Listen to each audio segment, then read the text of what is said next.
एक वक्त का किस्सा है। एक गांव में मीठे नाम के लड़के का होटल था, जहां बिट्टू बर्तन धोने का काम करता था। बिट्टू की माँ और एक बहन थी। माँ काफी बीमार रहती थी। बेटा, मेरा गला बहुत खुश्क हो गया है, मेरे लिए पानी तो ले आ। ठीक है माँ जी, मैं भी पानी लेकर आती हूँ।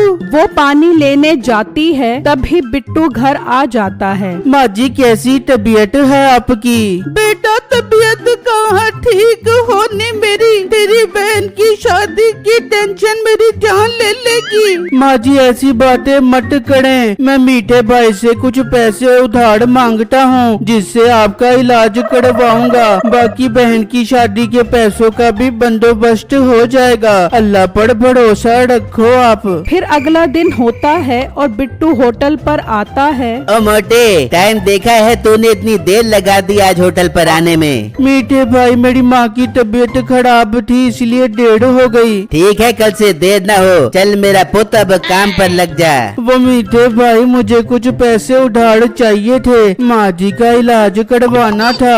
ओ मोटे पेट वाले गेंडे, एक तो तू काम पर देर से आता है, ऊपर से उधार पैसे मांगता है। तू शाबाश, निकल मेरे होटल से और कहीं और जाकर काम ढूंढ। नहीं नहीं मीठे भाई, ऐसा मत करो। तू निकल यहाँ से, वरना धक्के मार मार के निकालूंगा। बिट्टू उदास होकर वहाँ से चला जाता है और एक जगह पर आकर बैठ जाता है और सोचने लगता है, ऐ मेरे अल्लाह, मैं काम से भी गया, अब मैं क्या करूँगा? अब तो मुझे कहीं और काम ढूंढना पड़ेगा। बिट्टू हिम्मत नहीं हारता और काम ढूंढने निकल पड़ता है। तो वो एक परचून की दुकान पर आता है। जी भाई, क्या चाहिए आपको? भाई साहब, मैं काम की तलाश में आपके पास आया हूँ, मुझे यहाँ कोई काम मिलेगा? नहीं, मेरे पास तो यहाँ कोई काम नहीं है, पर इस गांव में ठाकुर साहब है, जिन्हें मैं हर महीने राशन पहुँचाता हूँ। उन्हें मजदूर की जरूरत है। वो दूसरे गांव में अपने लिए एक छोटा मकान बनवाना चाहते हैं। भाई, आप मुझे ठाकुर साहब के पास ले चलो, मैं आपका बहुत बड़ा एहसानमंद रहूंगा। ठीक है, तुम कल जल्दी आ जाना, मैं तुम्हें ठाकुर साहब के पास ले जाऊंगा। भाई, आपका बहुत बहुत शुक्रिया, मैं कल जल्दी आ जाऊंगा आपके पास। ये कहकर बिट्टू वहाँ से निकल पड़ता है और घर आ जाता है। भाई, खैर तो है, आप इतनी जल्दी घर क्यों आ गए? फिर बिट्टू अपनी बहन और माँ को सारी बातें बताता है। पर बेटा, ठाकुर साहब के पास तुझे काम तो मिल जाएगा ना? हाँ माँ जी, जरूर काम मिलेगा, मैं खूब मेहनत करूँगा और अल्लाह ने चाहा तो सब ठीक हो जाएगा। फिर अगला दिन होता है और बिट्टू दुकानदार के पास आ जाता है। भाई साहब, मैंने आने में देर तो नहीं कर दी? नहीं, तुम ठीक टाइम पर आए हो। चलो चलते हैं ठाकुर साहब के पास। फिर वो दोनों वहाँ से निकलते हैं और ठाकुर के पास आ जाते हैं। ठाकुर साहब, मैंने कल जिस लड़के की आपसे बात की थी, ये वही लड़का है। ये देखने में बहुत मेहनती लगता है, आप इससे घर की तामीर करवा सकते हो। ठीक है, देखने में सेहतमंद है। चलो, मैं तुम्हें काम पर रख लेता हूँ और काम करने के अच्छे पैसे भी दूंगा, पर मुझे मजबूत और अच्छा घर बना कर देना। ठाकुर साहब, आप फिक्र मत करो, मैं बहुत अच्छा काम करूँगा और आपको शिकायत का मौका नहीं दूंगा। मुंशी, तुम एक काम करो, इसे दूसरे गांव आज ही ले जाओ और इसे सारा काम समझा दो। ठीक है मालिक, मैं इसे ले जाता हूँ आज ही। फिर मुंशी बिट्टू को दूसरे गांव की तरफ ले जाता है और बिट्टू को सारा काम बता देता है और बिट्टू सारा काम समझकर खुदाई शुरू कर देता है। जबकि दूसरी तरफ मीठा अपनी बीवी के साथ बैठा होता है। बेगम, जब से मोटे बिट्टू को काम से निकाला है, सारा काम ही मुझे खुद करना पड़ रहा है। तुम बेटे, तू कोई और दूसरा मुलाजिम ढूंढ ले। बेगम, और लोग बहुत ज्यादा पैसे मांग रहे हैं काम करने के। तुम बेटे, तू बिट्टू को दोबारा काम पर रख ले भी हो। बेगम, अभी नई नई बात है, अगर उसके घर गया तो वो नखरे करेगा। कुछ दिन बाद जाता हूँ उसके घर।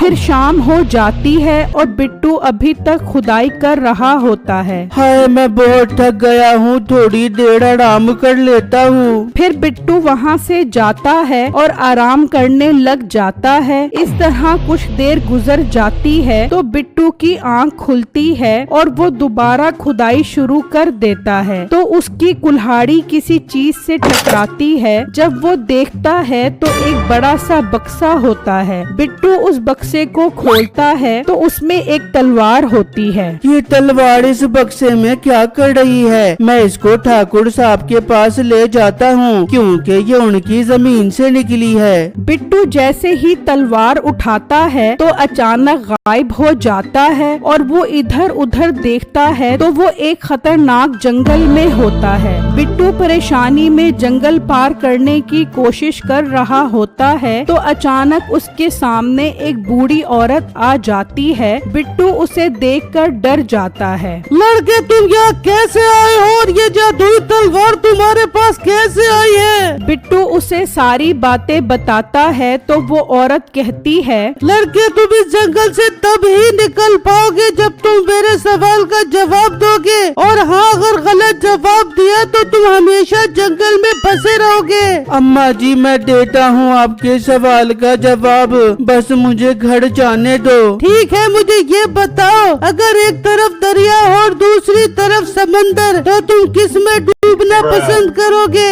बिट्टू थोड़ी देर सोचने के बाद जवाब देता है, अम्मा जी मैं दोनों में डूबना पसंद नहीं करूँगा। मैं एक लकड़हारा भी हूँ। मैं लकड़ी की एक कश्ती बनाऊंगा और दरिया को पार करूँगा क्योंकि समंदर बहुत बड़ा होता है और छोटी कश्ती इसका मुकाबला नहीं कर सकती। मुझे तुम्हारा जवाब पसंद आया, तुम आगे जा सकते हो, मगर इस तलवार का ध्यान रखना, तुम्हें आगे इसकी जरूरत पड़ेगी। बिट्टू तलवार के साथ वहाँ से चल पड़ता है। बिट्टू चलता हुआ काफी दूर आ जाता है तो उसकी नजर एक बुजुर्ग पर पड़ती है। बुजुर्ग जंजीरों से दरख्त के साथ बंधा होता है। बिट्टू उस दरख्त के पास आता है। बाबा जी आपको इस दरख्त से जंजीर के साथ किसने बांधा है? बेटा मैंने चिल्ला काट कर जिनको काबू में कर लिया था, पर वो जिन नमक हराम निकला, उसने मुझे काफी सालों से जंजीर से दरख्त के साथ बांध दिया है।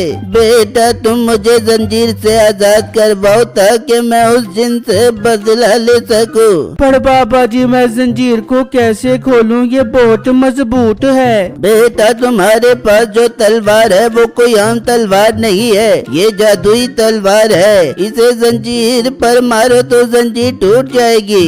बिट्टू वो तलवार जंजीर पर मारता है तो जंजीर टूट जाती है और बुजुर्ग आजाद हो जाता है। बेटा तुमने मुझे आजाद करके मुझ पर बहुत बड़ा एहसान किया है। लाओ ये तलवार मुझे दो ताकि इस तलवार से मैं उस जिन का खात्मा कर सकूं। बिट्टू वो तलवार दे देता है। बाबा जी अब मुझे जंगल से कैसे निकालोगे? बेटा मैंने चिल्ला काट कर बहुत सी शक्तियों पर काबू पा लिया है। अब तुम्हें जादू से तुम्हारी मंजिल तक पहुंचा देता हूँ। बुजुर्ग कुछ पढ़ता है तो वो दोनों गायब हो जाते हैं और ठाकुर वाली जमीन पर आ जाते हैं। बाबा जी आपका बहुत बहुत शुक्रिया कि आपने मुझे यहाँ पहुँचा दिया। बेटा तुम मुझे अच्छे और मेहनती लड़के लगते हो। मैं तुम्हें कुछ देना चाहता हूँ। अपने दोनों हाथ ऊपर करो। बिट्टू अपने दोनों हाथ ऊपर करता है तो एक कुल्हाड़ी उसके हाथ में आ जाती है। बेटा ये तुम्हारा इनाम है मुझे आजाद करवाने का। तुम इस कुल्हाड़ी की मदद से अपना काम आसानी से कर सकते हो। बस इसे हुक्म देना तुम्हारा सारा काम कर देगी। हाँ एक बात का ख्याल रखना, ये कुल्हाड़ी तुम्हारे अलावा कोई और इस्तेमाल न करे वरना उसे बहुत नुकसान होगा। ये कहकर बुजुर्ग वहाँ से गायब हो जाता है और बिट्टू कुल्हाड़ी से कहता है, ए कुल्हाड़ी जल्दी इस जगह पर एक बहुत अच्छा मकान बना दे। ये कहते ही कुल्हाड़ी जल्दी से अपना काम शुरू कर देती है और एक खूबसूरत घर वहाँ बन जाता है। तभी ठाकुर मुंशी के साथ वहाँ पर आता है तो देखकर हैरान रह जाता है कि बिट्टू ने इतनी जल्दी घर तैयार कर दिया। ठाकुर खुश खुश होकर बिट्टू को अच्छे खासे पैसे देता है। बिट्टू, तुमने मुझे बहुत खुश किया है। तुम आज से मेरे पास हमेशा काम करोगे। बिट्टू पैसे लेकर खुशी खुशी घर आता है और अपनी माँ और बहन को सारी बातें बताता है, जिससे सुनकर वो बहुत खुश हो जाती हैं। अरे वाह बेटा, ये कुल्हाड़ी तो बहुत काम की है। इसके इस्तेमाल से तो हम कहीं भी कोई भी घर बना सकते हैं। हाँ माँ जी, उन बुजुर्ग ने मुझे ये बहुत अच्छा तोहफा दिया है। मैं इस कुल्हाड़ी को हमेशा संभाल कर रखूंगा।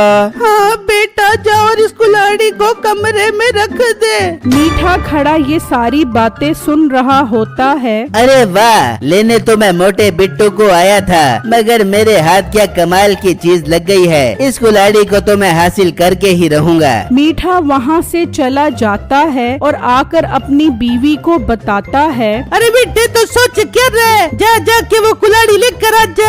अब बेगम तू पागल तो नहीं हो गई क्या? अभी वो सब जाग रहे होंगे। रात में जाता हूँ और वो कुल्हाड़ी लेकर आता हूँ। फिर जब रात होती है तो मीठा घर से निकलता है और बिट्टू के घर आ जाता है और अंदर से वो कुल्हाड़ी उठा लेता है और उसे अपने घर ले आता है। अब आएगा मजा। मैं इस कुल्हाड़ी से कहकर इस घर की जगह एक खूबसूरत घर बनवाता हूँ। नसीबो सो रही है, जब उसकी आँख खुलेगी तो वो खूबसूरत घर देखकर हैरान परेशान हो जाएगी। मीठा बहुत खुश होता है और कुल्हाड़ी को कहता है, चल मेरी प्यारी कुल्हाड़ी, जल्दी से इस मकान की जगह खूबसूरत मकान बना दे। उसके कहने की देर होती है कि उसका मकान वहाँ से गायब हो जाता है और नसीबो जमीन पर गिरती है। ओ बेटे, ये तूने क्या किया? मैं इतनी प्यारी नींद सो रही थी, ये अपना मकान कहाँ चला गया? अरे बेगम, मैंने तो इस कुल्हाड़ी से नया मकान बनाने को कहा था, इसने तो मकान ही गायब कर दिया।